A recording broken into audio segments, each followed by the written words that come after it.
2018 പ്രളയകാലം എല്ലാവർക്കും ഓർമ്മയില്ലേ?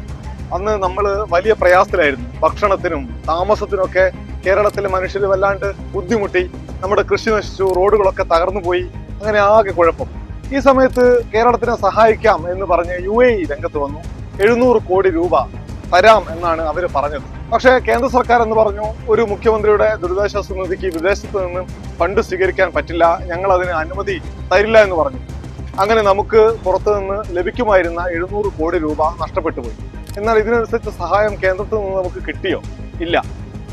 കേന്ദ്രത്തിൽ നിന്ന് ആളുകൾ വന്ന്, അതായത് പല സേനാ വിഭാഗങ്ങളിൽപ്പെട്ട ആളുകൾ വന്ന് നമ്മുടെ ഹെലികോപ്റ്ററിൽ നിന്ന് രക്ഷിച്ചു കൊണ്ടുപോയതിനും അരി തന്നതിനുമൊക്കെ കേന്ദ്രം വലിയ തുക വേണം എന്നാവശ്യപ്പെട്ടു. പക്ഷേ ഇപ്പോൾ മഹാരാഷ്ട്ര സംസ്ഥാന സർക്കാരിന് വിദേശത്ത് നിന്ന് ഫണ്ട് സ്വീകരിക്കാനുള്ള അനുമതി കേന്ദ്ര സർക്കാർ നൽകിയിട്ടുണ്ട്.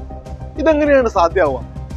കേരളവും മഹാരാഷ്ട്രയും തമ്മിൽ എന്ത് വ്യത്യാസമാണ് കേന്ദ്ര സർക്കാർ കാണുന്നത്? കേരളത്തിൽ കമ്മ്യൂണിസ്റ്റ് സർക്കാരാണ്, മഹാരാഷ്ട്രയിൽ BJP സർക്കാരാണ് എന്നുള്ളതാണ്. കേന്ദ്രം ഭരിക്കുന്ന രാഷ്ട്രീയ പാർട്ടി തന്നെ സംസ്ഥാനം ഭരിച്ചിട്ടില്ല എങ്കിൽ അവർക്ക് ആനുകൂല്യങ്ങൾ നൽകില്ല എന്നാണോ കേന്ദ്ര സർക്കാരിന്റെ നിലപാട്?